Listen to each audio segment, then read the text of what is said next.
Não, você falou, eu falei de música, né? Eu sou músico, toco contrabaixo, gravava lá no Rio, eu com essa idade que eu tinha uma banda em paralelo com o Frejá e o Guto do Barão Vermelho, que era o Midnight Blues Band. Você tocava com o Frejá? Eu toquei, mas... Você zerou a vida, né, irmão?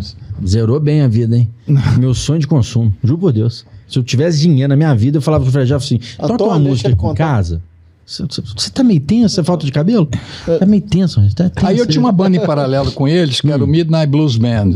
A gente tocava. O Fernando Magalhães, que é o guitarrista hoje do Barão, eu tinha uma banda com ele que chamava Páginas Amarelas. Eu, Fernando, aí não era o Frejá, outros caras e tal.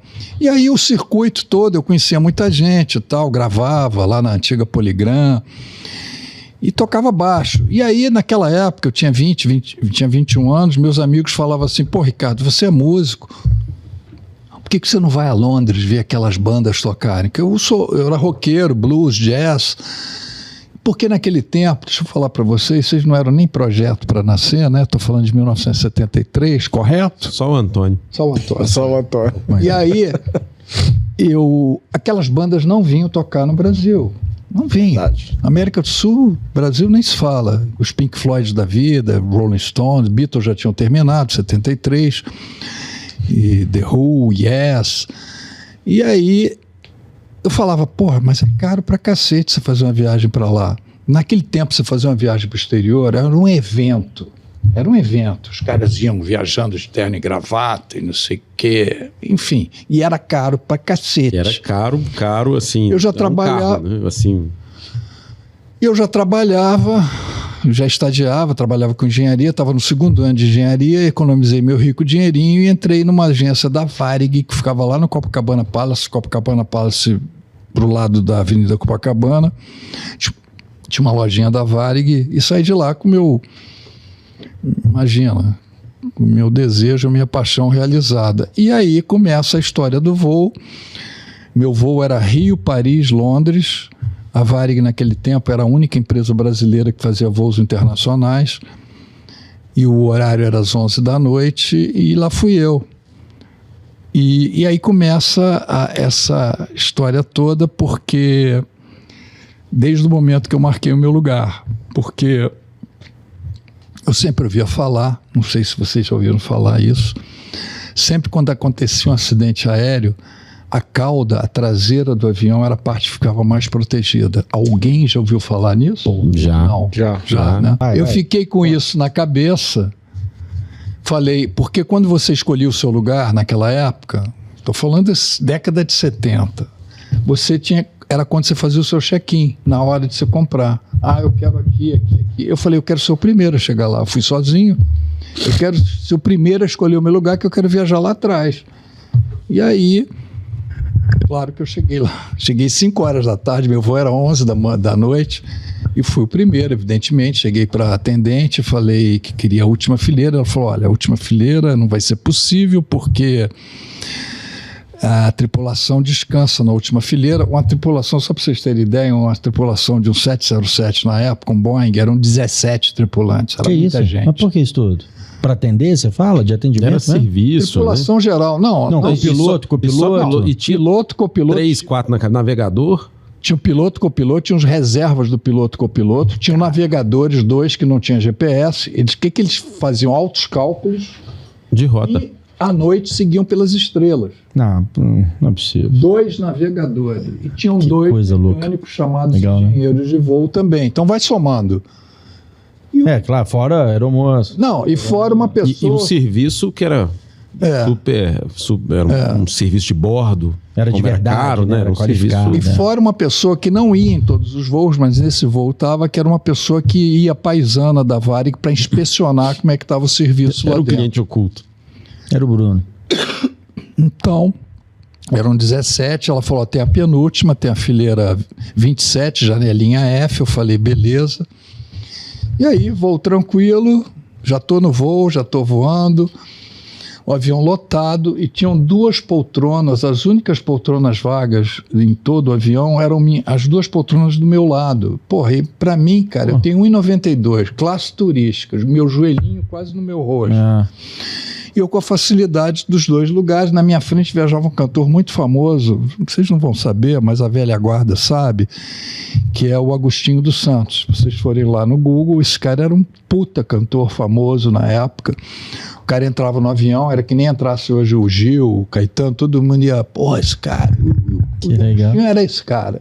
Viajava na minha frente, toda hora ele descia a poltrona, ele viajava do lado de um cara, de um empresário, que é o Carlos Piper, e aí eu tinha facilidade de mudar para os outros dois lugares. E aí, faltando 5 minutos, avião tranquilo, eu fui visitar a cabine por 2 vezes, e a Rita, que eu conheci, que está nessa revista, a Rita, ela viajava lá na frente, na primeira classe, veio conversar comigo por causa dos 2 lugares vagos. Ela tinha 19 anos, muito simpática, fiquei conversando horas com ela. E aí, daí esse motivo do pai dela escrever essa carta para mim, linda.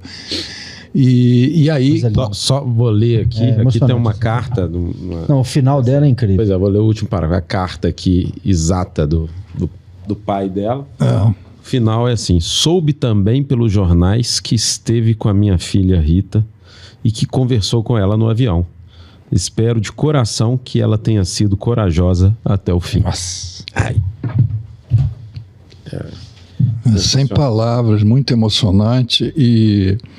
E aí eu comentei isso com certeza lá quando eu acordei lá no CTI, e aí começou atrás de mim, faltando 5 minutos na projeção do toalete, uma fumaça insignificante, mas uma fumaça.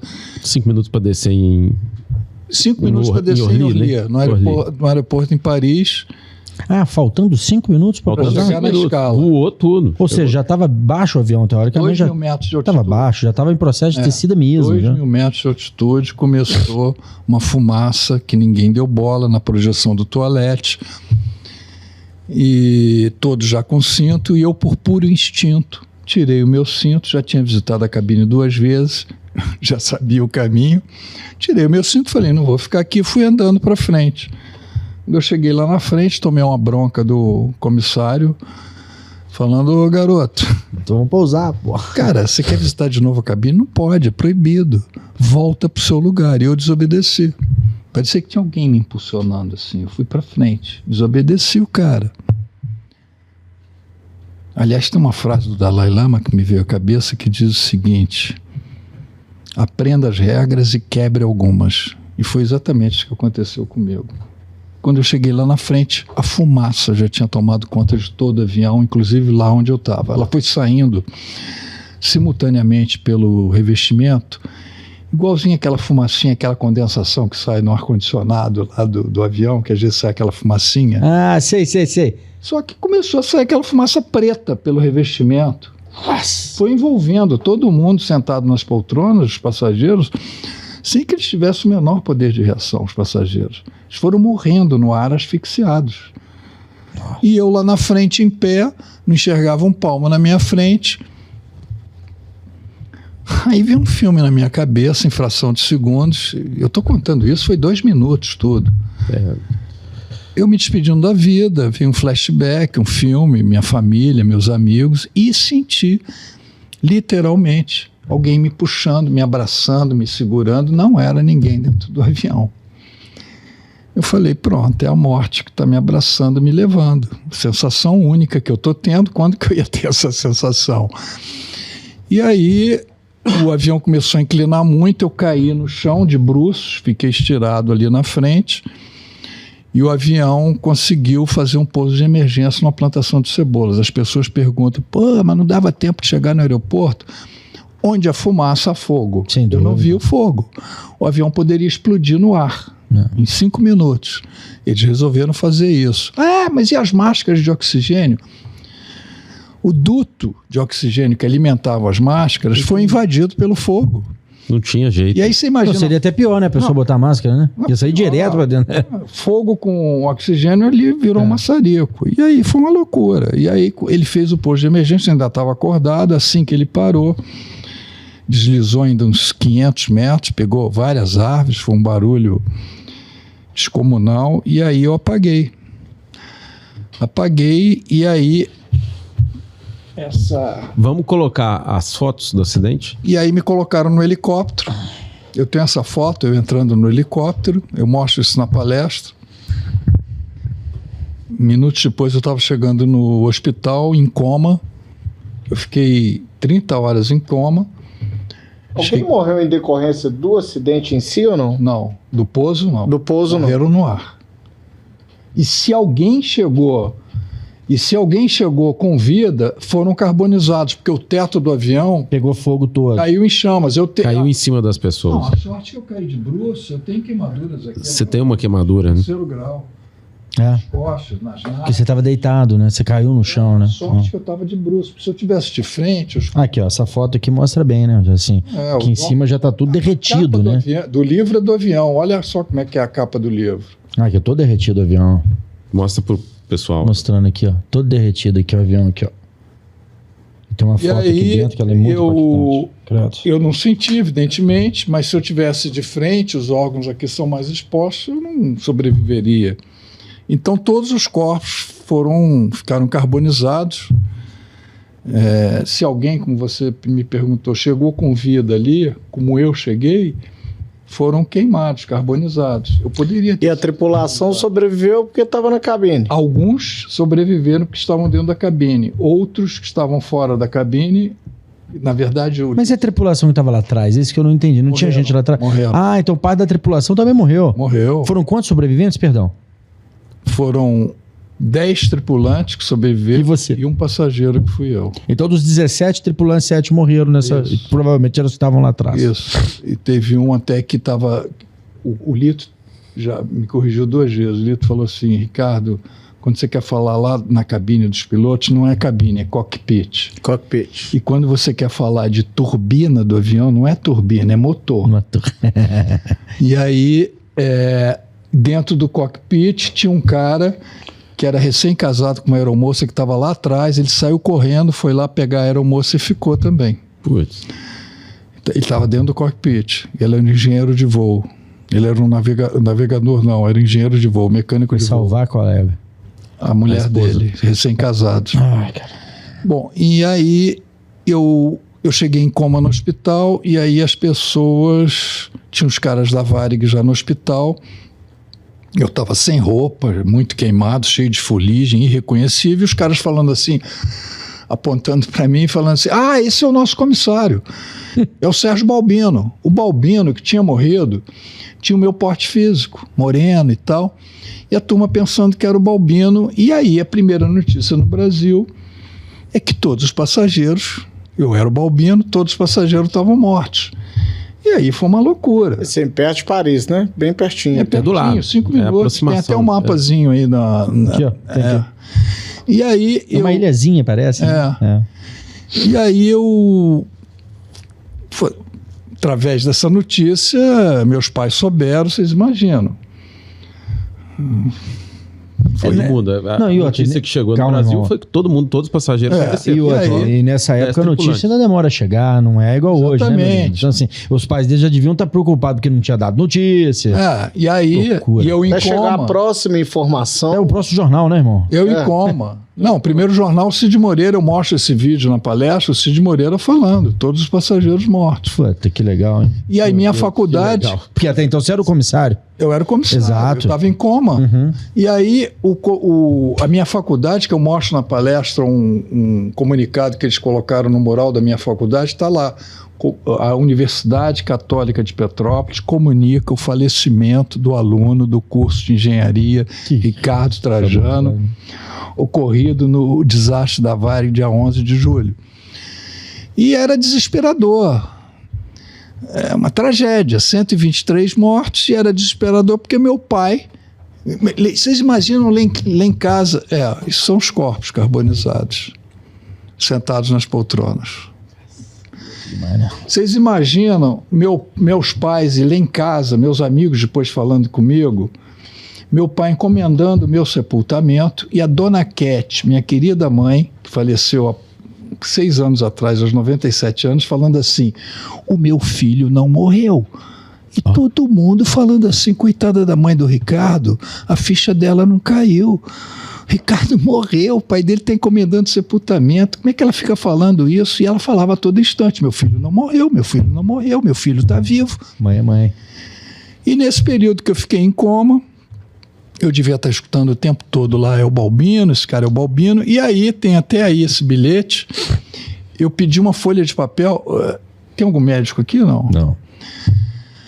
O coma, você tem vários níveis de coma. Você tem aquele coma profundo que você não faz absolutamente nada. Você tem aquele outro tipo de coma, que foi o meu, que às vezes você vai lá na superfície, conversa um pouquinho e volta ao coma.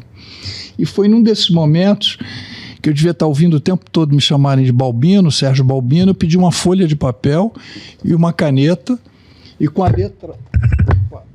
a letra muito tremida, de criança, eu escrevi esse bilhete aqui. É? Eu não vi, não. Ricardo Trajano, nome do meu pai, endereço, telefone. Aí os caras falaram assim, porra, esse cara não é o tripulante, deve ser outro tripulante, Ricardo Trajano.